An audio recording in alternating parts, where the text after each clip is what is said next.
नमस्कार नमस्कार मंडळी, कार्यक्रमात आपणा सर्वांचं मनपूर्वक स्वागत. आज आहे बुधवार, भारतीय सौर दिनांक 23 वैशाख शके 1948 अर्थात 13 मे 2026. मंडळी, कार्यक्रमात सुरुवातीला आपण ऐकूया जनावरांच्या आहारात औषधी वनस्पतींचं महत्त्व याविषयी डॉक्टर युवराज शेटे यांची विद्या तावडे यांनी घेतलेली मुलाखत. नमस्कार शेतकरी मित्र हो, पशुपालन करताना आपण नेहमीच महागडी पेंड आणि औषधावर खर्च करतो. पण आपल्या शेताच्या बांधावर किंवा परसबागेत अशा काही वनस्पती आहेत की ज्या जनावरांचे आजार पळवून लावू शकतात. आज आपण जनावरांच्या आहारात औषधी वनस्पतींचं महत्त्व याविषयीच चर्चा करण्यासाठी आपल्या स्टुडिओमध्ये संगमेश्वर येथील पशुसंवर्धन विभागाचे सहाय्यक आयुक्त डॉक्टर युवराज शेटे यांना निमंत्रित केले. सर नमस्कार. नमस्कार मॅडम. सर्व पशुपालक बांधवांना माझा नमस्कार. डॉक्टर, आपण सध्या बघतो की जनावरांना औषधी वनस्पती देण्याची गरज भासायला लागली. पूर्वी तर असं नव्हतं, आपण फक्त चाराच द्यायचो. मग असं का? खूप चांगला प्रश्न आहे.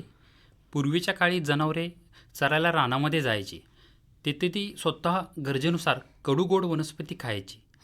आता आपण त्यांना गोट्यात बांधून ठेवतो, त्यामुळे त्यांना फक्त ठराविक चारा मिळतो. बरोबर. औषधी वनस्पती त्याच्या शरीरातील प्रतिकारक्षमता वाढवतात आणि दुधाची प्रत सुधारतात. आपल्या कृषीप्रधान देशामध्ये धान्य पिकाच्या वाढीसाठी, भरघोस उत्पादनासाठी बेसुमार खतांचा वापर सुरू आहे. त्याचे कॅन्सरसारखे दूरगामी परिणाम समोर येऊ लागले आहेत. त्यावर उपाय म्हणून सेंद्रिय शेती, सेंद्रिय फळ उत्पादन यासारख्या शेतीपद्धती प्रचलित होत आहेत. बरोबर. पशुमध्येही उपचारासाठी वेगवेगळ्या प्रतिजैविकांचा वापर होत असतो. त्याच्या अतिरेक वापरामुळे ही प्रतिजैविके दूध, दुग्धजन्य पदार्थ, मांस, अंडी यातून मानवी शरीरामध्ये येत असतात. त्यामुळे आपण फक्त सेंद्रिय अन्नधान्य, सेंद्रिय फळे बनवून चालणार नाहीत, तर आहारामध्ये समाविष्ट असणारे दूध, दुग्धजन्य पदार्थ, मांस, अंडी याच्यामध्ये प्रतिजैविकाचे प्रमाण कमीत कमी कसे असावे यासाठी पर्यायी औषधांचा वापर होणे खूपच गरजेचे आहे. बरोबर. त्यानुसार इथेनो व्हेटरनरी मेडिसिन ही शाखा उदयास येत आहे. 25 एप्रिल 2026 रोजी जागतिक पशुवैद्यकीय दिन साजरा करण्यात आला. पशुवैद्य अन्न आणि आरोग्याचे रक्षक ही या दिनाची मूळ संकल्पना होती. संकल्पनेमागील प्रमुख उद्देश असा आहे की दूध व दुग्धजन्य पदार्थ, मांस व अंडी मधील प्रतिजैविकांची रासायनिक औषधांची पातळी ही कमीत कमी ठेवण्यात यावी, जी मानवी आरोग्यास हानिकारक नसेल. सद्य परिस्थिती पाहता रासायनिक औषधीचा खर्च हा खूप जास्त आहे. हा खर्च कमी केल्यास पशुपालकांचे उत्पन्न वाढवता येईल.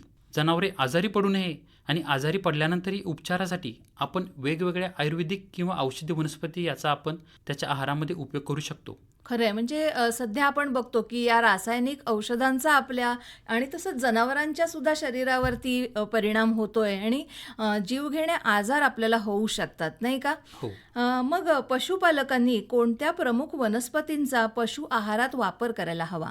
मुख्यत्वे करून 6 ते 8 प्रकारच्या वनस्पती ह्या खूपच महत्त्वाच्या आहेत. आपण ते जनावरांच्या दैनंदिन आहारामध्ये किंवा उपचारासाठी उपयोग करू शकतो. त्यामध्ये शतावरी ही दूध वाढवण्यासाठी अत्यंत गुणकारी वनस्पती आहे. कोरफड पाचनसंस्था सुधारण्यासाठी, त्वचा रोगावर उपयोगी पडते. हळद जंतुनाशक व जखमा भरून काढण्यासाठी. गुळवेल ही वनस्पती तापावर नियंत्रण मिळवण्यासाठी आणि रोगप्रतिकार क्षमता वाढवण्यासाठी उपयोगात आणली जाते. बरोबर. अश्वगंधा ही वनस्पती जनावरांना थकवा घालवण्यासाठी, प्रजनन क्षमता सुधारण्यासाठी वापरली जाते. अडुळसा ही वनस्पती श्वसन संस्थेचा दाह कमी करण्यासाठी वापरली जाते. आवळा रोगप्रतिकार क्षमता वाढवण्यासाठी वापरू शकतो. बेलफळ जे पोटाचे आजार आहेत ते बरे होण्यासाठी आपण वापरू शकतो. मग पशुपालकांनी या वनस्पतींचा आहारात वापर करताना नेमकी कोणती काळजी घ्यायला हवी? या सर्व वनस्पती आपल्या आसपास आढळतात. वनस्पती वापरताना त्या ताज्या असाव्यात, स्वच्छ धुतलेल्या असाव्यात, कीडमुक्त असाव्यात, बुरशी नसणाऱ्या असाव्यात. ताज्या वनस्पती आपण कापून जनावरांच्या चाऱ्यामध्ये वापरू शकतो.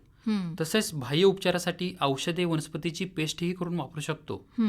औषधी वनस्पतीचा साठा मुबलक प्रमाणात करून ठेवायचा असल्यास त्या सावलीमध्ये वाळवून हवाबंद डब्यामध्ये ठेवाव्यात. चर्चासत्रामध्ये सांगितलेल्या वनस्पती आणि आहारामध्ये आपण वापरत असणाऱ्या वनस्पती ह्या एकच आहेत हे तज्ज्ञ व्यक्तीकडून खात्री करून घेणे हे ते गरजेचे आहे. व तशाच प्रकारच्या वनस्पती आपल्या परसबागेमध्ये लागवड करावी. आणि जेव्हा जेव्हा गरज पडेल तेव्हा ती औषधी वनस्पती जनावरांना आपण खाऊ घालू शकतो. बरोबर. औषधी वनस्पतीचा जनावरांच्या दैनंदिन आहारामध्ये तसेच उपचारासाठी उपयोग होऊ शकतो. नक्कीच. पशुपालकांनी कोणत्या वनस्पतींचा नेमका दैनंदिन आहारात आणि उपचारासाठी वापर करायला हवा त्याविषयी आता सांगा. दैनंदिन आहारामध्ये आपण शेवगा, शतावरी या वनस्पतीचा वापर करू शकतो. शेवगा ही वनस्पती सुपरफूड म्हणून समजली जाते. हो. शेवगामध्ये साधारणतः 22 ते 25% प्रथिने असतात. उच्च प्रमाणात कर्बोदके असतात. जीवनसत्वे व खनिजसत्वेही भरपूर प्रमाणात असतात. दैनंदिन आहारामध्ये शेवग्याची 500 ग्रॅम पाने आपण वापर करू शकतो किंवा शेवग्याच्या वाळलेल्या पानाची भुकटी जवळपास 50 ते 100 ग्रॅम हे जनावरांच्या खुराकामध्ये आपण वापरू शकतो. PKM व PKM2 ह्या लोकप्रिय शेवगा चारा पिके वाण आहेत. ह्या बियाची लागवड आपण आपल्या परसबागेमध्ये केल्या असता याच्यातून चारा पिके उत्पादन घेऊ शकतो. तसेच डॉक्टर बाळासाहेब सावंत कोकण कृषी विद्यापीठ दापोली मार्फत कोकण रुचिराज हा शेवग्याचा वाण विकसित केला गेलेला आहे.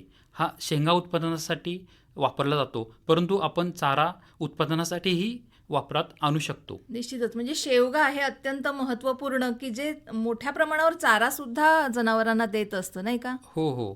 जर आपण असा शेवगा आपण जनावरांच्या चाऱ्यामध्ये वापरल्यास तर दूध उत्पादन हे निश्चितच वाढेल. साधारणतः 15 ते 20% दूध उत्पादनामध्ये वाढ दिसून येईल. दुधाचा दर्जा म्हणजे दुधातील फॅट, SNF हे खूप वाढण्यास मदत होईल. वजन वाढेल. तसेच जनावरांची पचनशक्ती सुधारेल. दुसरी वनस्पती शतावरी आहे. शतावरीचा वापर जनावरांचे दूध उत्पादन वाढवण्यासाठी होतो. दूध उत्पादन जनावरांच्या मध्ये कमी दिसून येतं. याच्या मागे भरपूर कारणे आहेत.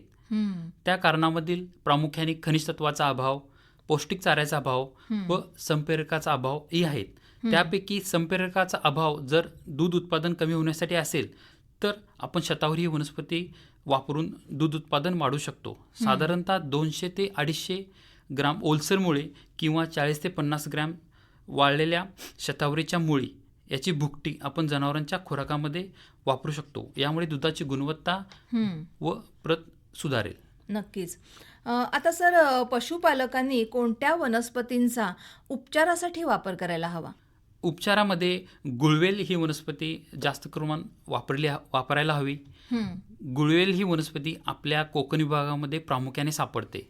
ताप कमी करण्यासाठी, जनावरांमध्ये रोगप्रतिकारक क्षमता वाढवण्यासाठी, पाचन सुधारण्यासाठी वापरली जाते. साधारणतः गुळवेल वनस्पतीचा फांद्याचा अर्क किंवा गुळवेलची 15 ते 20 ग्रॅम पावडर ही आंबोनमधून देऊ शकतो. पूर्वी लंपी त्वचारोग आजारामध्ये या औषधी वनस्पतीचा पशुपालकांनी मोठ्या प्रमाणामध्ये वापर केला आहे. अडुळसा या औषधी वनस्पतीचे पाने, मुळे, फुले आपण वापरू शकतो. अडुळसाची पाने 50 ग्रॅम, मीठ 50 ग्रॅम, थोडे गव्हाचे पीठ व गूळ असे एकत्रित करून आपण त्याचे लाडू बनवू शकतो. हे लाडू जनावरांना खाऊ घातल्यास त्यांना होणारा खोकला, श्वसन संस्थेचा दाह हे कमी होते. काही जनावरांमध्ये पोटफुगीचा आजारही आढळून येतो. अशावेळी आपण अडुळसाचा वापर केला असता. तसेच अडुळसा व जांभळाची साल याचा रस समप्रमाणात घेऊन 200 मिली गोडे तेलातून हे द्रावून त्याला पाजले असता त्याचे पोटफुगी कमी होते. अश्वगंधा ही वनस्पती प्रामुख्याने आपल्याकडे आढळून येते. त्या वनस्पतीची आपण मुळे, पाने, फुले वापरू शकतो. ही वनस्पती शक्तिवर्धक आहे. गर्भाशयाची कमजोरी दूर करण्यासाठी अश्वगंधा वनस्पती वापरली जाते. ही वापरण्याच्या योग्य पद्धतीमध्ये 100 ग्रॅम अश्वगंधा, शतावरी 100 ग्रॅम, तुळशीची पाने 100 ग्रॅम व गूळ साधारणतः 50 ग्रॅम असे एकत्रित मिश्रण करून त्या मिश्रणाचे लाडू बनवावेत व जनावरांना खुराकासोबत लाडू सकाळ संध्याकाळ खाऊ घालावेत. दूध उत्पादन कमी होण्याचे मुख्य कारण जर जन्मलेल्या वासराचा मृत्यू असेल व त्यातून गायीला बसलेला मानसिक धक्का असेल तर त्यामध्ये अश्वगंधा ही वनस्पती आपण त्याच्या आहारामध्ये समाविष्ट करू शकतो. त्यानंतर आवळा ही वनस्पती आपल्या कोकण विभागामध्ये सर्वीकडे सापडते. आवळ्याची पाने, फळे, साल आपण जनावरांच्या आहारामध्ये वापरू शकतो. पाचन सुधारण्यासाठी, जनावरांना लागलेली रक्ती हागवण थांबवण्यासाठी आवळ्याची कोवळी पाने व आवळ्याची साल बारीक करून जनावरांना पाजू शकतो. बेलफळ हे औषधी गुणधर्म असणारी वनस्पती आहे. पोटविकारासाठी बेलाची फळे अत्यंत गुणकारी आहे. बेलाची पाने किंवा फळातील गर साधारणतः 150 ग्रॅम आणि 1 लिटर ताक ह्याचे मिश्रण जर जनावरांना आपण पाजले असता पोटातील त्यांच्या मुरडा व जनावरांना असणारी हगवण ही कमी होते. शंखपुष्पी किंवा गोकर्ण. गोकर्णाची फुले आपल्याला माहीतच आहेत. पांढऱ्या किंवा निळ्या रंगाची ती फुले आपल्याला आढळून येतात. साधारणतः या फुलांचा पानाचा वापर जनावरांच्या सडाचा कठीणपणा कमी करण्यासाठी होतो. गोकर्ण, कोरफड, हळद, कडुनिंब याची पाने एकत्रित करून हे मिश्रण सडाला लावल्यास सडाचा घट्टपणा, कठीणपणा कमी होतो. बरोबर. आता अनेकदा पशुपालकांचं असं म्हणणं असतं की गाय किंवा म्हैसवर्ग जनावरं माझावर येतात पण गाभण राहत नाहीत. तर याविषयी काय सांगाल? यावर काय उपचार करता येतील? सद्य परिस्थितीमध्ये जनावरे माजावर येतात पण ती गाभण राहत नाहीत असे प्रश्न पशुपालकांना भेडसावत आहेत. याच्यासाठी काही दूध संस्थेमार्फत कालबद्ध उपचाराचे नियोजन केले जाते. 21 दिवसाच्या माजाच्या चक्रामध्ये पहिले 5 दिवस प्रत्येकी 1 मुळा व 20 ग्रॅम जिरे, थोडासा गुळ हे जनावरांना खाऊ घालतात. यातील मुळा गर्भाशयातील घाण कमी करण्यास मदत करतो. त्यानंतरचे 5 दिवस कोरफड, हळद व गुळ खाऊ घालावे. त्यानंतरचे 5 दिवस शेवग्याची पाने साधारणतः 400 ते 500 ग्रॅम दररोज खाऊ घालावीत. शेवग्याच्या पाण्यामध्ये खनिज तत्वे, जीवनसत्वे भरपूर प्रमाणात असतात. शेवटचे 5 दिवस म्हणजे ऋतुचक्राच्या शेवटच्या 15 ते 20 दिवसामध्ये 4 ते 5 मुठी कढीपत्त्याची पाने, हळद व गुळ त्यांना खाऊ घालायचं आहे. कढीपत्त्याच्या पाण्यामध्ये फॉस्फरस, पोटॅशियम, कॅल्शियम हे घटक भरपूर प्रमाणात असतात. अशा प्रकारे माजावर येणारी जनावरे रेतन केल्यानंतर गाभण राहण्याची शक्यता वाढेल. बरोबर. आता डॉक्टर, अनेकदा आपण बघतो की गाभण जनावरांच्या बाबतीत शेतकरी घाबरलेले असतात. त्यांना या वनस्पती चालू शकतात का? हो, चालतात. पण त्याचे प्रमाण इथे खूप महत्त्वाचे आहे. गाभण काळात शतावरी दिल्यास वासराची वाढ चांगली होते आणि व्याल्यानंतर जनावरांना लगेच दुधाचा पाना फुटायला मदत होते. मात्र गाभण काळामध्ये कोरफड जास्त प्रमाणात देऊ नये हे इथे लक्षात ठेवावे. बरोबर. अनेकदा गाभण जनावरांचं मायांग किंवा स्थानिक भाषेत त्याला भांड बाहेर येणं हा प्रकार घडतो. तर इथे औषधी वनस्पती चालू शकतात का? हो, जनावरांच्या मध्ये मायांग किंवा भांडे बाहेर येणे हा त्रास ज्या जनावरांना होण्याची शक्यता किंवा पूर्व अनुभव असतो अशा वेळी जटामासीचे मूळ, रानहळदचे मूळ, ज्येष्ठमध, लोद्र, अश्वगंधा, मंजिष्ठाचे मूळ, कंकोळचे फळ याचे मिश्रण समप्रमाणात घेऊन ते एकत्र केले जाते व दिवसातून 2 वेळा 1 आठवडा देणे इथे गरजेचे आहे. जनावरांमध्ये जर जार किंवा वार बाहेर पडत नसेल, ही एक समस्या आपल्याला जाणवली तर व्याल्यानंतर 2 तासामध्ये वार जर नाही पडला तर 1 मुळा बारीक करून देणे. जर 8 तासामध्ये वार नाही पडला तर साधारणतः 1.5 किलो भेंडी कापून जनावराला खाऊ घालावी. आणि जर 12 तासामध्ये जर जनावराचा वार नाही पडला तर डॉक्टरचा सल्ला घेणे उचित राहील. निश्चितच. आता काही जनावरांना मस्टायटिस हा आजार खूप छळतो, तर यावर काही घरगुती उपाय आहेत का? मस्टायटिसला आपण स्तनदाह किंवा दगडी कास असे संबोधतो. प्रामुख्याने जास्त दूध देणारी दुधाळ जनावरांमध्ये आढळणारा हा एक गंभीर आजार आहे. या आजाराच्या उपचारासाठी महागडी प्रतिजैविके आपण वापर केल्यामुळे येणाऱ्या खर्च पशुपालकाला आर्थिक नुकसान होते. रासायनिक औषधी न वापरता आयुर्वेदिक उपचारामध्ये आपण कोरफड, हळद, चुना, हाडजोड वनस्पती व लिंबू याचा वापर करून मस्टायटिस हा कमी केला जाऊ शकतो. काही वेळा दुधातून रक्तस्राव होतो. अशा वेळी कढीपत्ताच्या 2 मुठी, शेवग्या 2 मुठी व गुळ साधारणतः 100 ग्रॅम व अर्धे कापलेले लिंबू असे दिवसातून 3 वेळा जनावराला देणे योग्य ठरेल. निश्चितच. आताच तुम्ही ही जी औषधी सांगितलीत, तर ही सर्व औषधं देण्याची पद्धत नेमकी काय असावी? म्हणजे कच्च्या द्याव्यात की पावडर करून? वापरण्याच्या पद्धतीमध्ये कोरफड साधारणतः 250 ग्रॅम घ्यावी, हळद 50 ग्रॅम, खाण्याचा चुना 15 ग्रॅम व हाडेजोड वनस्पतीचे 2 ते 3 फांद्याचे तुकडे या सर्वांचे मिश्रण मिक्सरमधून एकत्र करून घ्यावे व जनावरांच्या सूज आलेल्या कासेवरती दिवसातून 10 वेळा लावावे. तेथे मसाज करावा. दिवसातून दोन्ही वेळेस साधारणतः 1 ते 2 लिंबू जनावरांना दिवसातून 3 वेळा खाऊ घालावेत. मिश्रणमध्ये वापरण्यात येणारी कोरफड ही बुरशीनाशक आहे, जीवाणू विषाणू विरोधी आहे. हळदीमध्ये अँटीऑक्सिडंट भरपूर प्रमाणात असतात. तसेच वापरण्यात येणारा चुना ही कासेची सूज कमी करण्यास मदत करतो. बरोबर.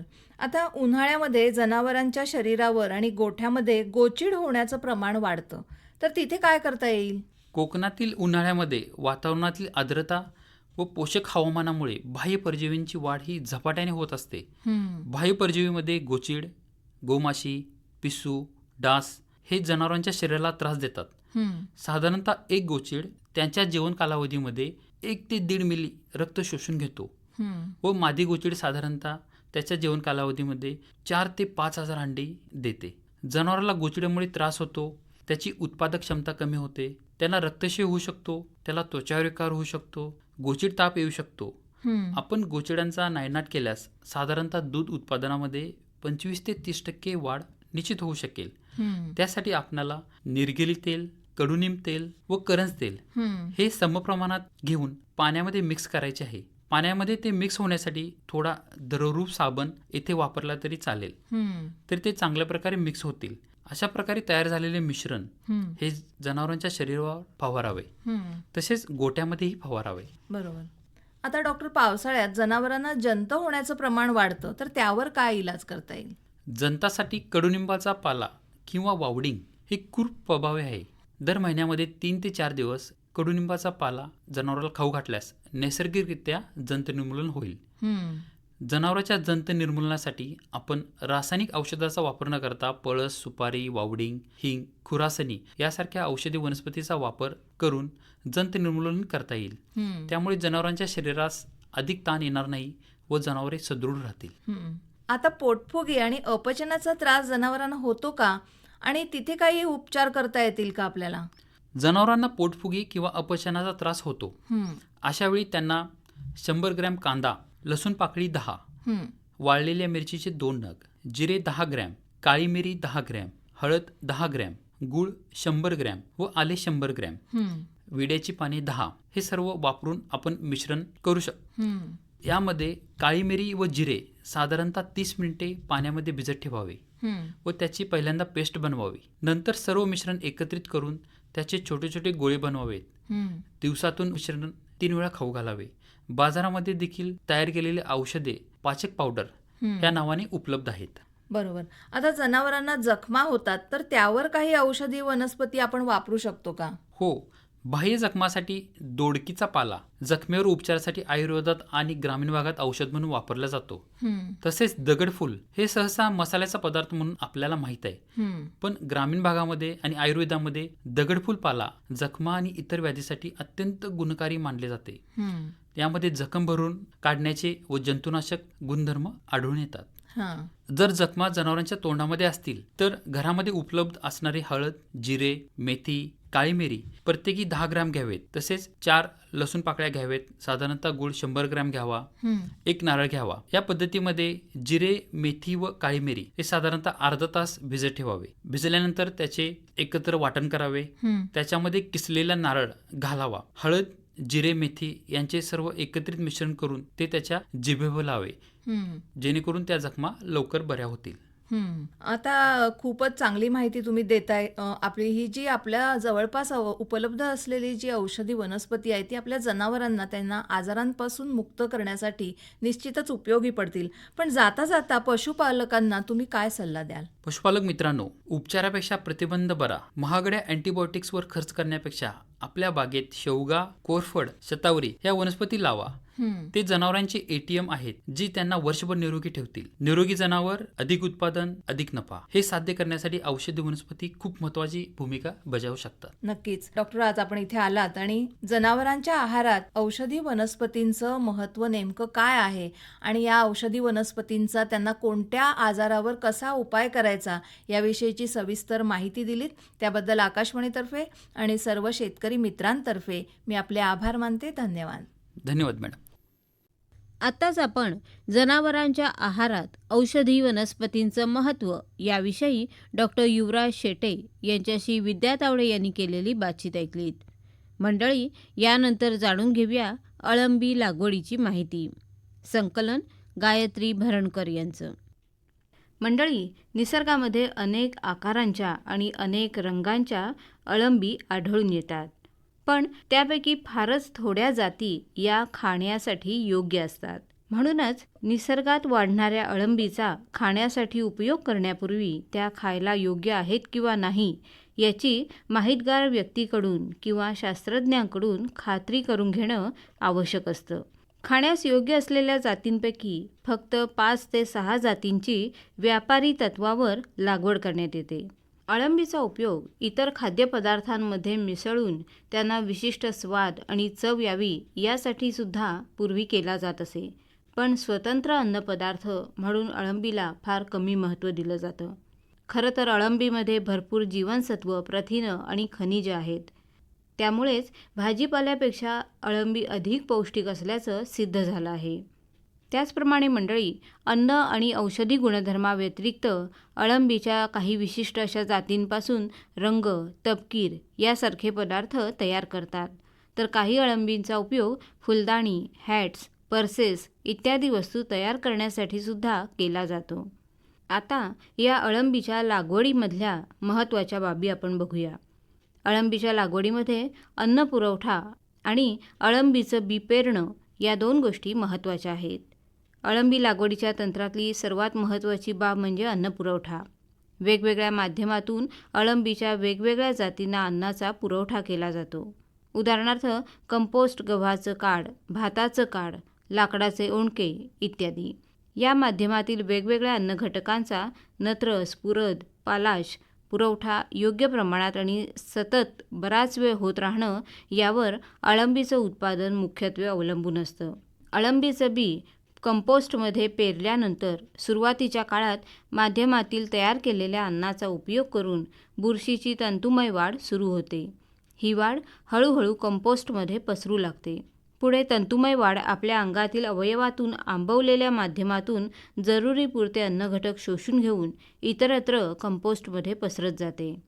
आंबवलेल्या, अर्धवट कुजलेल्या माध्यमातून जेवढा हळूहळू अन्न पुरवठा बुरशीला मिळत राहील तेवढ्या प्रमाणात अधिक दिवस बुरशीची वाढ होत राहते. बुरशीची वाढ पूर्ण झाल्यानंतर माध्यमाच्या वर, बुरशीच्या देठावर अळंबीची लहान लहान फळं दिसू लागतात. अशा अळंबीच्या फळांची वाढ झपाट्याने होते. काही दिवसातच त्यांची काढणी केली जाते. आंबवलेल्या माध्यमातून बुरशीची वाढ सतत चालू असते. यामुळे अळंबीचं एक पीक काढल्यानंतर त्याच माध्यमात ठराविक काळानंतर अळंबीचं 2रं, 3रं, 4थं पीक आपल्याला मिळू शकतं. प्रत्येक वेळेला एकूण मिळणारे अळंबीचं उत्पादन सर्वस्वी माध्यमातून होत असणाऱ्या पुरवठ्यावर, अन्नघटकांच्या योग्य प्रमाणावर अवलंबून असतं. म्हणूनच माध्यमांसाठी, कंपोस्टसाठी शेतात उपलब्ध असलेल्या वनस्पतीजन्य वस्तू वेगवेगळ्या प्रमाणात एकत्रित करून त्यांचं प्रमाण ठरवण्यात आलं आहे. तसंच अशा कंपोस्टमधील नैसर्गिक अन्नपुरवठ्याला पूरक म्हणून रासायनिक वरखतांचा जरुरीप्रमाणे कंपोस्ट तयार करताना उपयोग केला जातो. माध्यमांच्या आंबवण्याच्या प्रक्रियेसाठी शर्करायुक्त पदार्थ त्यामध्ये असणं हे गरजेचं आहे. अशा पदार्थांचा पुरवठा गवत, भाताचे आणि गव्हाचे काड, मक्याची दाणे काढलेली कणसं यांच्यामार्फत होतो. सर्व सूक्ष्म जीवाणूंना प्रथिनं तयार करण्यासाठी नत्राची गरज असते. सूक्ष्म जीवाणू नत्र, अमोनियम नायट्रेट आणि युरिया फॉर्ममधून घेऊन त्याचे प्रथिनामध्ये रूपांतर करत असतात. अळंबीमधल्या प्रथिनांचं प्रमाण लक्षात घेता कंपोस्टमधील नत्राचं प्रमाण ट्रे भरण्याच्या वेळेला 1.5 ते 2%, आर्द्रता 70% आणि सामू 7% असणं आवश्यक आहे.